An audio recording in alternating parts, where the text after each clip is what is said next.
ఇది కేవలం సమాచారంగా మాత్రమే భావించండి. వైద్య నిపుణులను సంప్రదించండి. లైఫ్ స్టైల్ చేంజెస్ మార్చుకొని, లేకపోతే కొంచెం మన యొక్క ఎన్విరాన్మెంట్‌ని కరెక్ట్‌గా గవర్నమెంట్ స్ట్రింజెంట్ లాస్ పెట్టి చేస్తే, ఒక సిట్యుయేషన్ రావచ్చా? మనిషి అసలు డాక్టర్ అవసరమే ఉండకుండా పోవడానికి?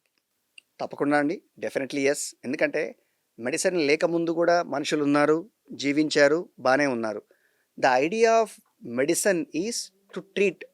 కానీ ఇప్పుడు ఆ ట్రీట్మెంట్‌ని ఫోకస్ కంటే కూడా ప్రివెన్షన్ మీదకి ఎక్కువ ఫోకస్ చేస్తున్నాం. అంటే అసలు రాకుండా ఉంటే ట్రీట్మెంటే అవసరం పడదు కదా! యెస్. అనే ఫోకస్ మీద ఎక్కువ నడుస్తుంది ఇప్పుడు. So, in any branch of medicine మీరు చూస్తే ప్రివెన్షన్‌కి తగ్గట్టు ప్రికాషన్స్ అన్నీ తీసుకుంటున్నాము. Simple think like vaccinations. ఎలా అయితే చిన్న పిల్లలకి మనం వ్యాక్సినేషన్స్ ఇచ్చి కొన్ని డిసీజెస్‌ని అరికట్టేసాం మనం. యాహ్! అలానే పెద్దవాళ్ళకి కూడా వ్యాక్సినేషన్స్ ఉంటాయి. ఇవి తీసుకోవడం వల్ల న్యూమోనియా వ్యాక్సిన్స్ ఉంటాయి, ఫ్లూ వ్యాక్సిన్స్ ఉంటాయి. సో, ఇవి తీసుకోవడం వల్ల ఆ ఇంటెన్సిటీ ఆఫ్ డిసీజ్ ఉండదు. ఏదో వచ్చింది 2, 3 డేస్ ఇబ్బంది పెడుతుంది, తగ్గిపోతుంది. హాస్పిటల్‌కెళ్ళి అడ్మిట్ అయ్యేంత అవసరం పడకపోవచ్చు. సెకండ్ మోస్ట్ ఇంపార్టెంట్‌గా ఇది ఇంకో విషయం చూసుకుంటే మన లైఫ్ స్టైల్. సీ ఇప్పుడు మీరు గమనించి ఉంటారు. మనం ఎప్పుడైనా అంటే మన గ్రాండ్ ఫాదర్స్‌ని ఆర్ మనం మన నేటివ్ ప్లేస్‌కెళ్ళినప్పుడు we feel good. We feel better. అదే సిటీకి రాగానే మనకు ఆ ఫీలింగ్ ఉండదు. ఎందుకంటే అక్కడ తినే ఫుడ్ వేరే ఉంది, గాలి వేరే ఉంది, నీరు వేరే ఉంది. These are all unpolluted. They are still trying to maintain the same old techniques of cooking గానివ్వండి, అగ్రికల్చరల్ గానివ్వండి, ఆర్గానిక్ ఫర్టిలైజర్స్ లేకుండా ఆర్గానిక్‌గానే పెంచే ప్రయత్నం చేస్తున్నారు. సిటీకొస్తే అవన్నీ కొంచెం కష్టమవుతాయి. సో, డెఫినెట్‌గా if you maintain well, doctor దగ్గరికి కంప్లీట్‌గా వెళ్ళకపోయినా ఆ నంబర్ ఆఫ్ విజిట్స్‌ని మనం తగ్గించేసేయొచ్చు. అది కూడా బెనిఫిటే కదా సార్ మనకి. యాహ్! డెఫినెట్‌లీ. సార్ అంటే దాంతోని ఈవెన్ గవర్నమెంట్స్‌కి కూడా బెనిఫిటే. అబ్సల్యూట్‌లీ. అబ్సల్యూట్‌లీ. అంటే ఎన్నో స్కీమ్స్ హెల్త్ మీద వచ్చేసి they are spending lot of money కాబట్టి. సార్ క్యాన్ వి అంటే ఈ వరల్డ్ హెల్త్ డే సందర్భంగా మనం కూడా మన ఒక గవర్నమెంట్ పాలసీస్ అనండి, లైక్ ప్రివెంటివ్ కేర్ మీద ఎక్కువ ఫోకస్ పెట్టేసి, లేకపోతే ఇంకా వేరే accessible quality health care government ఒకవేళ ఇవ్వగలిగితే, మీరు చెప్పినట్టు ఇప్పుడు సింగపూర్ లాంటి దేశాల్లో అంటే ఓన్లీ ఆర్గానిక్ ఫుడ్ అంటే అందుబాటులో ధరలకు అందించే పరిస్థితి వస్తే, మన వాళ్ళు కూడా 100 ఇయర్స్ వరకు బతికే ఆ గ్రూప్ ఎక్కువైపోయి, అంతేకాకుండా యాక్టివ్‌గా ఉండాలండి. యాక్టివ్‌గా ఉండడం కూడా చాలా ఇంపార్టెంటు. అంటే మన ప్రభుత్వాలు ఇట్లాంటి అవన్నీ తీసుకొని ఏదైనా పాలసీ ఫ్రేమ్ చేసి ముందుకెళ్తే క్యాన్ వి హ్యావ్ రిజల్ట్స్? డెఫినెట్‌గా సార్. డెఫినెట్‌లీ. సీ ఒక పాలసీ రావాలి అంటే ఆహ్, అవేర్‌నెస్, ఫస్ట్ అవేర్‌నెస్.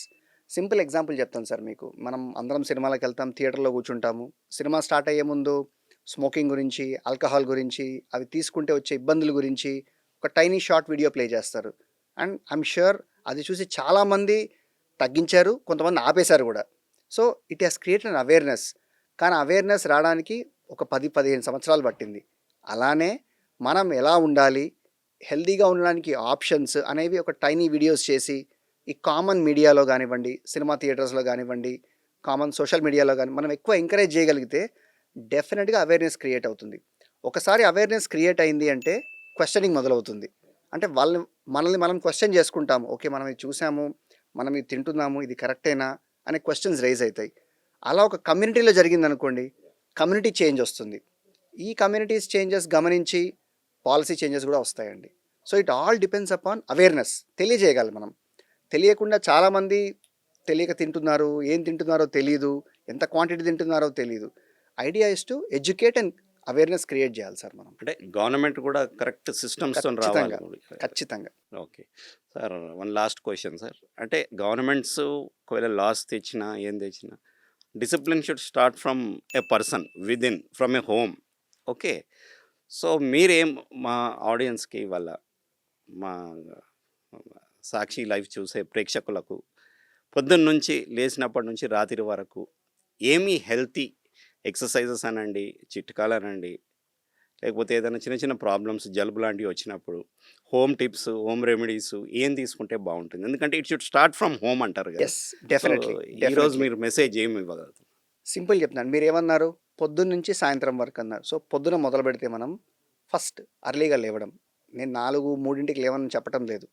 మీకు మీ వర్క్ షెడ్యూల్ ప్రకారం ఎర్లీగా లేవడం. లేచినాక I would always say some కొంచెం వామ్ వాటర్, చాలామంది లెమన్ అంటారు, హనీ అంటారు, అది మీ personal choice. Some warm water and good physical activity. మీరు పరిగెడతారా, మీ నచ్చిన స్పోర్ట్ ఆడుతున్నారా, డాన్స్ చేస్తున్నారా, లేదు ఏది కుదరట్లేదు ఒక half an hour brisk walking చేస్తున్నామా. So the idea is to activate the muscles and definitely అది మన కార్టిసాల్ లెవెల్స్ని తగ్గిస్తుంది, స్ట్రెస్ లెవెల్ ఆటోమేటికలీ తగ్గిపోతుంది మనకి. ఆ తర్వాత మనం ఎవరైనా we look forward for breakfast.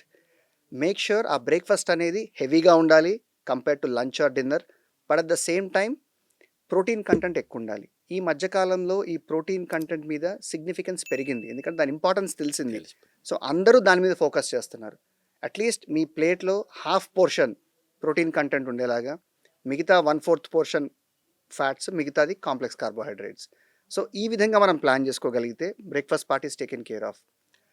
And మన దగ్గర మ్యాక్సిమం ప్రాబ్లం వచ్చేది మీల్స్తో కాదు సార్, ఆ mid day snack, evening snack దగ్గర ప్రాబ్లం వస్తుంది.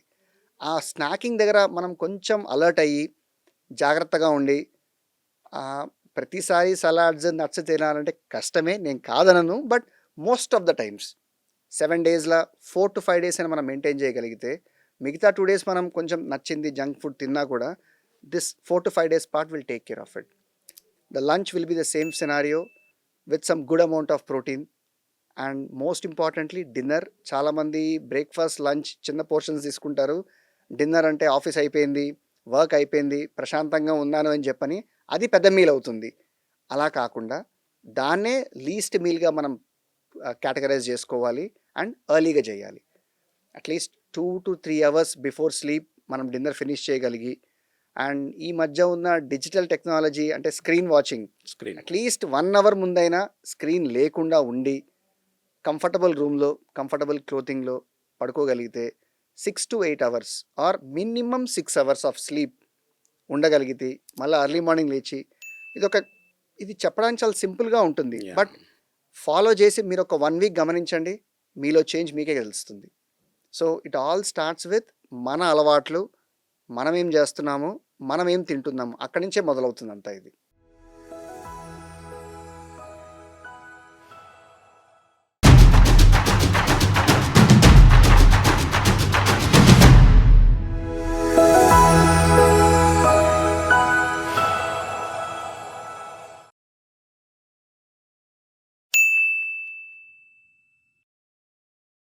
సాక్షి టీవీ ప్రసారాలను నిలిపివేయటం చట్టరీత్యా నేరం. సాక్షి టీవీ ప్రసారాల కోసం మీ స్థానిక కేబుల్ ఆపరేటర్ను వెంటనే సంప్రదించండి. DTHలో ఇంటర్నెట్లో కూడా సాక్షి టీవీ ప్రసారాలను వీక్షించవచ్చు.